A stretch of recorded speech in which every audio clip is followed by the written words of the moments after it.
bibili ako nito para makuha niyo yung fika ko. So guys, ayan yung pila.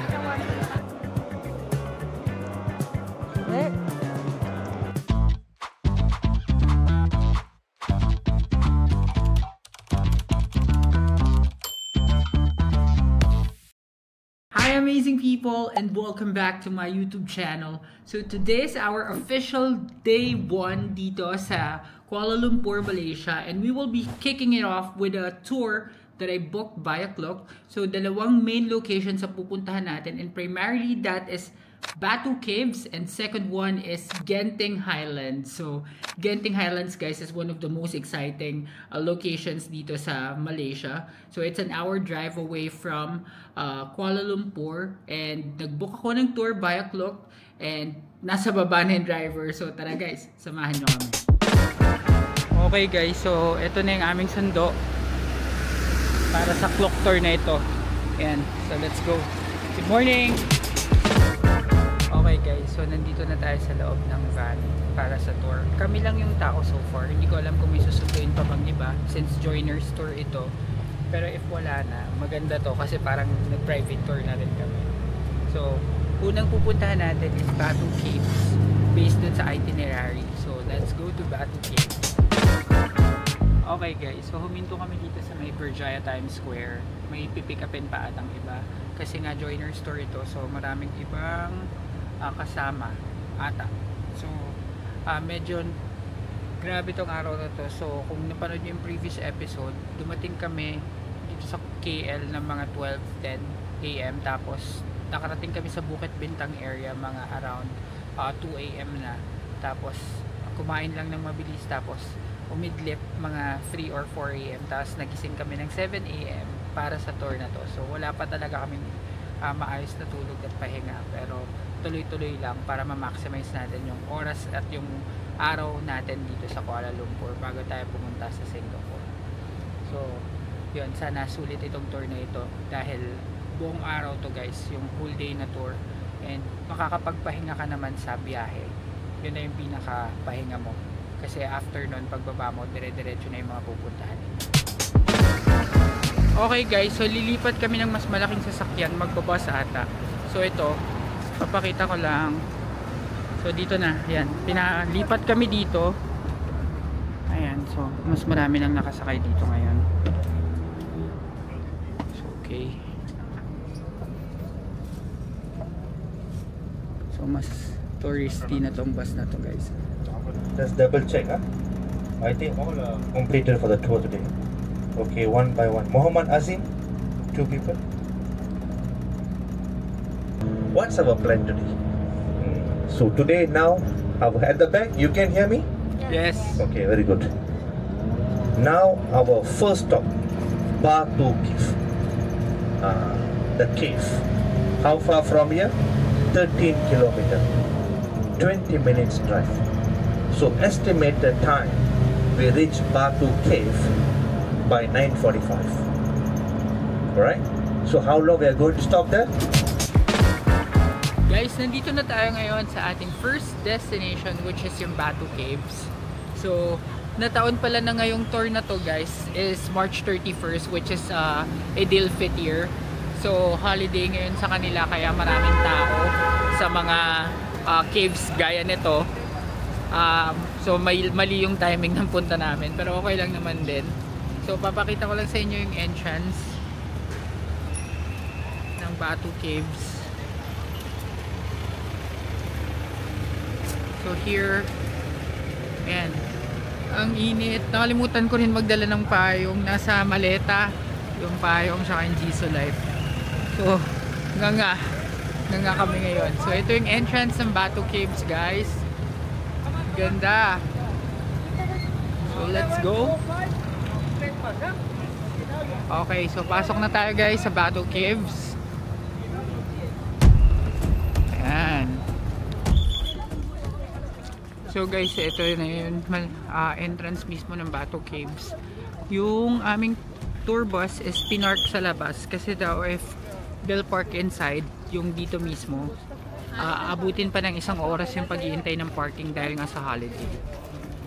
So sa labas na lang, tas nilakad na lang namin papunta dito. Okay guys, so ito mas malapit na at makikita nyo daming tao ngayon talaga dito. Adjust lang natin. Ayan, so medyo naharangan yung Hinduism pala to guys, sabi nung tour guide namin. So, ayan ang paligid niya. May mga bilyan ng souvenir sa left side, tapos may temple na maliit dito. And then ito guys yung hagdan papunta sa Bato Caves mismo sa ibabaw. Tapos ito may nakalagay na Bato Caves. Yan, sobrang daming tao ngayon. So ako for sure akit ako dyan. Maghahanap lang ako ng place para mapuntahan ng parents ko or ma-stayan nila habang umakyat kami dito. And of course, magtitake kami ng photos.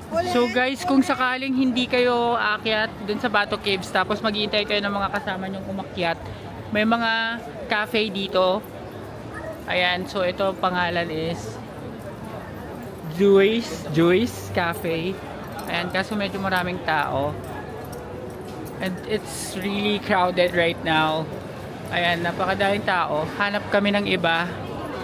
Ito, isang hilera to ng mga kainan, mga cafe, souvenir shops and all that. For your friends or family members could stay para hindi sila nandun sa initan. Ayan, so may mga souvenirs and stuff. So pwedeng mapag-intayan nila. Maluwag pala to. Kala ko mapupuntahan lang dito is yung cave lang mismo. Hindi naman pala. Ayan. So hanap kami ng pwesto para makapag pahinga yung parents ko. Makaupo sila habang aakyat kami dun sa cave. Okay guys, so kami lang nung ate ko yung aakyat dun sa Bato Cave. Tapos yung parents namin ay ano na guys, dito lang sa baba. So ayan, simulan na natin tong hike na to. Kayang-kaya to, no? Isipin nyo, marami na tayong naakyatan. Yung Big Buddha sa Hong Kong, yung Elephant Mountain sa Taiwan. So ito is kayang-kaya sana. So let's go! Okay guys, so simula na ng pag-akyat. So orasan natin kung anong oras tayo makakarating dun sa pinakataas. Medyo mabagal kasi maraming nasa unahan ko. Tapos medyo mabagal yung pacing nila. Ang hirap mag-overtake. So maraming monkeys dito guys, so be careful lang na hindi kayo mawala ng gamit. Okay, mababa pa to guys. Kung natatandaan ko, sabi ng tour guide nasa 327 steps daw ata. Ano na? 273 steps. Ayan. So more pa. At nag-iiba-iba yung kulay niya. Ayan.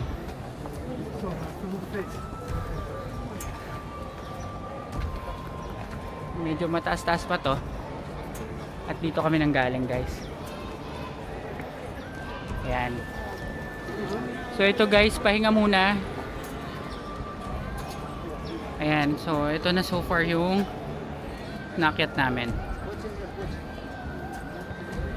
Taas din pala pag din dito, tsaka malamig na. Guys, tignan nyo yung nasa taas, oh. Cave talaga. Ayan. So konti na lang, para mga 3 flights na lang, malapit na. Kayang-kaya na to guys. Guys, malapit na kami sa pinakataas. So far wala pa ring mga unggoy, pero ang daming tao, sobrang daming tao. Look. Ayan, konting-konti na lang. Tapos ito na yung pinanggalingan namin, share ko lang. Ayan. Taas na rin. So guys, we made it. Nakakit kami dito sa pinakataas ng Bato Caves. And this is what you'll see here sa taas. And dami tao kasi nga Ramadan ngayon. Or end of Ramadan. Whichever. And may bila ng inumin dito. Siyempre kung nauho kayo, Tapos, let's go further down there to see what's in there. Ayan. Malayo pa pala to. I mean, malaki pa pala. Akala ko pagpasok mo parang temple na lang. So, hindi pala. So, dito sa right side may mga bilihan ng mga souvenir. Malaysian flag, ref magnets, keychains and such. Tapos, ito yung sabi, Paal Kudam Way. So, and then the other one is Wami Tarisanum Arkanay Way. Ayan. No shoes dito sa left side. Dito pwede. Pag pumasok ka sa pinaka-temple, bawal mag-shoes. Okay guys, so ito na yung pinakadulo. Meron pang isang akyatan. May last round ng akyatan. Tapos, ito na yung pinaka-cave guys. Ayan. So, makikita nyo, cave talaga siya. And sabi nga, open ceiling. Sabi ng tour guide kanina, it's an open ceiling. So, may last hura pa ng ano, flight of stairs. And then, punta tayo dun sa dulo. Let's go! Okay guys, so ito na yung pinakataas ng Batu Caves. Yan, share ko lang sa inyo yung view. At nakit namin na ate. Ayan. So may parang prayer area din ulit dito. Bawal shoes. And then medyo basa yung floor. Maybe because of the moist and all that. So ito lang yun. Ayan. Yan ang Batu Caves sa pinaka dulo at pinakaloob. Okay guys, so pababa na kami dito sa Batu Caves at babalik na tayo sa civilization. Okay naman, parang nakita mo siya. Worth it naman na inakyat mo siya kahit paano. Pero kung ayaw nyo mapagod, parang ito yung makikita nyo talaga. Yan, i-vlog ko naman kung ano yung may i-expect nyo dito sa taas. So, nasa sa inyo na yun kung worth it ba siyang akyatin or kahit hindi na. So, baba na tayo guys. At hanapin na natin ang aming parents. Okay guys, so pababa na tayo. Dito. Ayan. So, kita-kits na lang sa baba guys. Baba na tayo. Mas madali na to kasi pababa na. Alright guys, so andito na kami ulit sa baba. Ayan, so okay naman so far. Medyo madulas lang talaga. Kapag pupunta kayo, be careful. I'm not sure if it's just us or today or kung ganun talaga yung medyo madulas talaga yung steps. Pero medyo stiff din kasi yung ano, or stiff. Medyo steep yung stairs. Kaya mahirap. So mag-ingat lang tayo. And napakainit ngayon dito guys. Punta na tayo sa next destination natin. Balik na tayo sa bus. Sobrang init.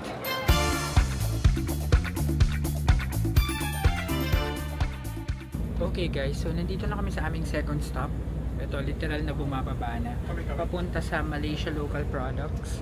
And ito daw yung part na pwede mong tikman yung mga local products ng Malaysia for free. Ito lang siya guys. Napaka-lapit lang sa Batu Caves. Ayan, ito yung pangalan. Success S9 Local Products. Para to sa mga sumakses. So let's go! Dali lang guys. Kung hindi pa kayo nakasubscribe sa channel na to, mag-subscribe na kayo sa AJTV Amazing Travels dahil malaking tulong ito para sa akin para may pagpatuloy ang paggawa ng mga ganitong klaseng vlogs. So back to the vlog. Okay guys, so ito yung loob ng local products nila. So may iba't ibang local products. This one is Apollo chocolate layer cake. It's 24 pieces for 20.90 ringgit. So ito may mga free taste dito. So let's try.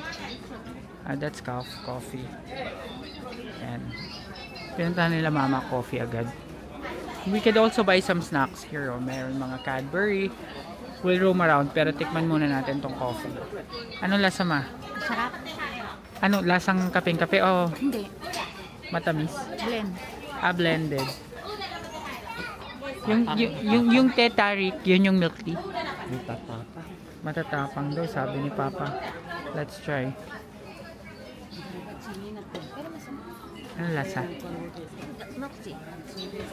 Ito kaya, itong I'll try this one. Ito guys. Try natin itong parang chocolate.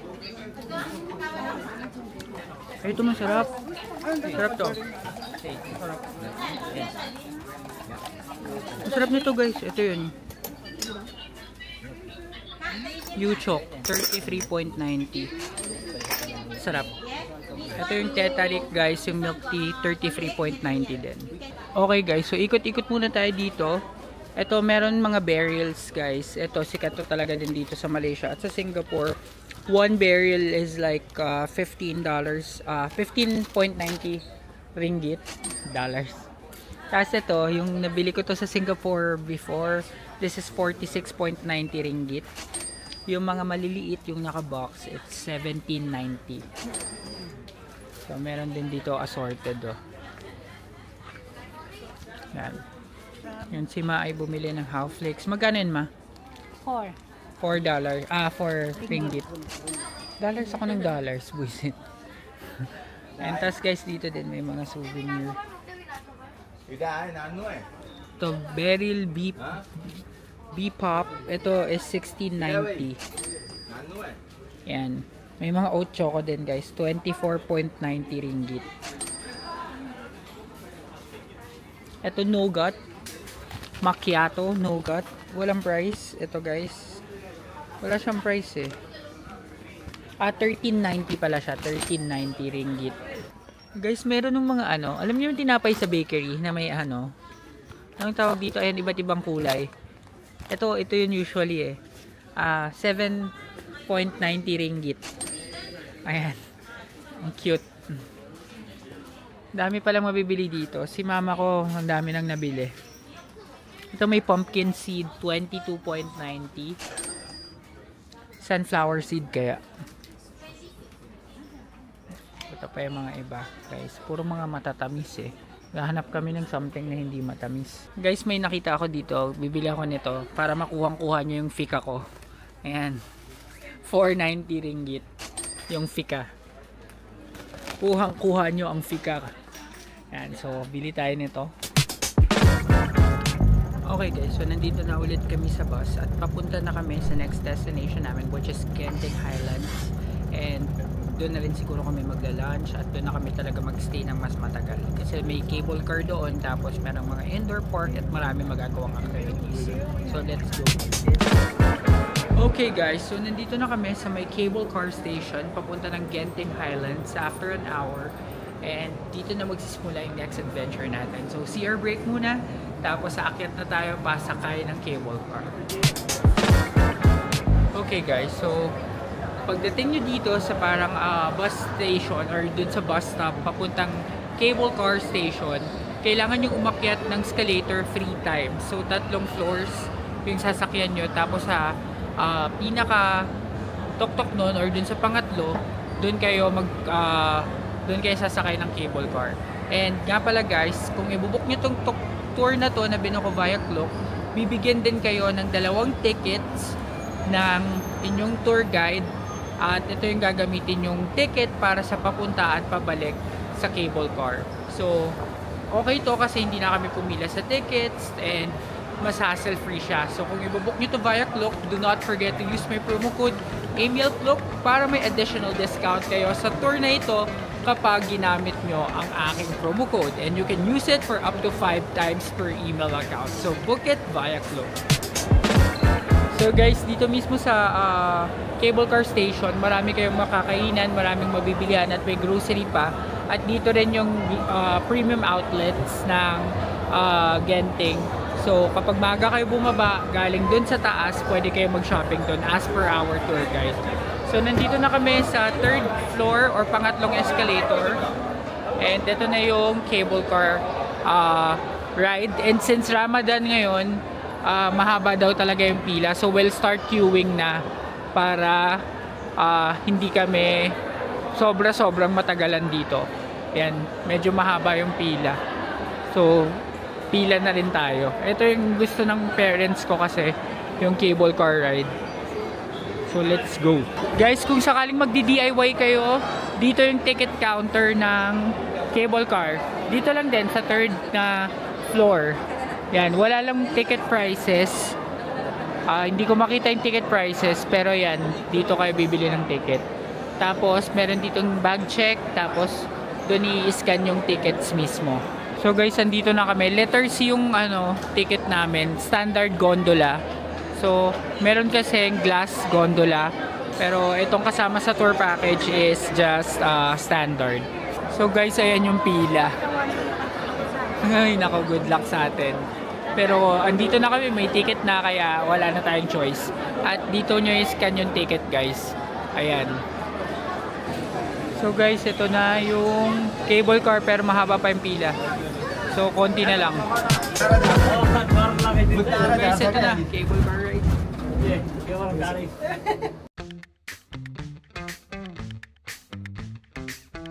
So guys, ayan yung pagoda. May station na papunta din dyan. Pero hindi na kami pupunta dyan. Diretso na kami sa Genting Highlands. Yan.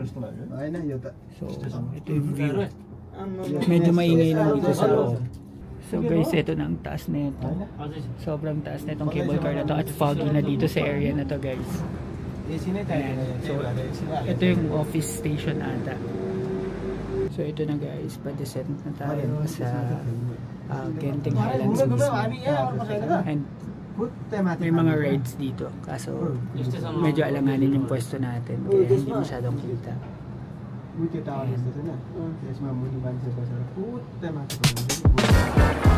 Okay guys, so nandito na tayo sa Sky Avenue Station. Dito na yung station ng indoor, outdoor amusement park at mga kainan. So our first order of business is to look for a place where we could eat lunch kasi gutom na kami. And para mainom din yung mga meds ng mga parents. Yan. So hanap tayo ng kainan. At papakita ko lang din sa inyo quickly guys yung itsura nito. So ayan, ito yung makikita nyo. Dito din yung pila ng cable car pabalik. And ito yung itsura niya guys sa baba. Ayan, may indoor theme park dun sa baba. So let's explore this.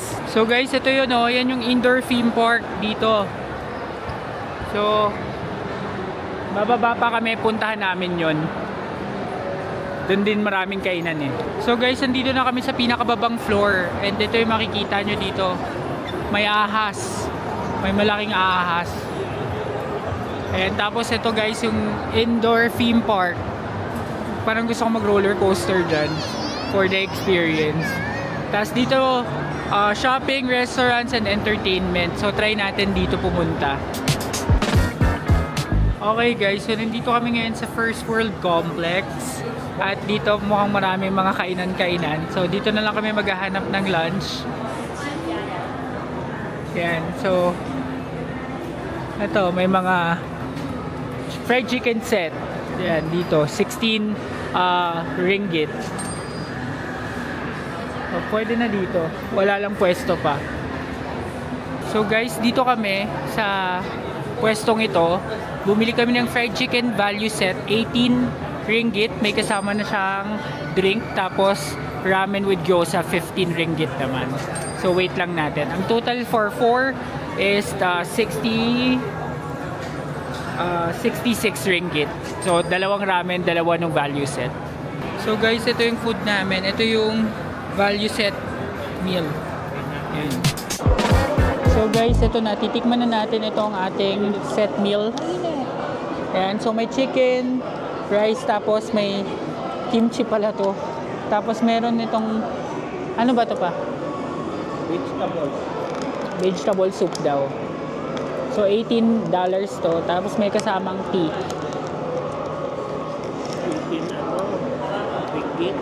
Ayan. So try natin kung masarap. Yung ramen masarap ma? Maanghang. Maanghang daw yung ramen nila. So, check ko tong chicken.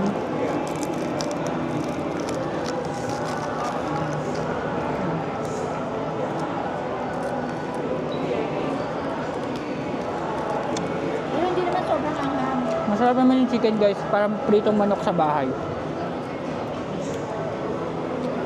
Pero hindi maanghang. So good siya sa akin, 8 out of 10. Tapos tikman ko to.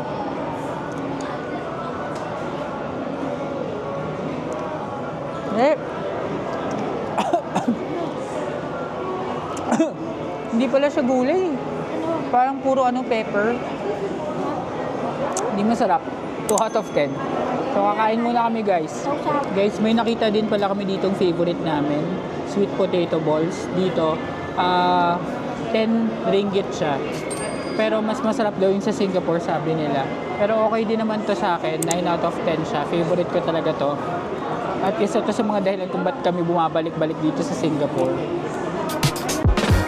Okay guys, so tapos na kaming kumain at itutuloy na namin ang pag-iikot dito sa Genting Highlands. Pero dahil mahaba ng vlog na ito, i-end ko na muna siya guys. Maraming salamat sa lahat ng nanood ng episode na ito ng ating Malaysia-Singapore vlogs. At kung nagustuhan ninyo ang video ito, please give me a like, comment, share, and subscribe to my channel. And do not forget to hit the notification bell para updated kayo sa aking future vlogs. Abangan ang pagpapatuloy ng ating Genting Highlands episode dito sa AJTV Amazing Travels. Yun lang guys, maraming salamat. Bye!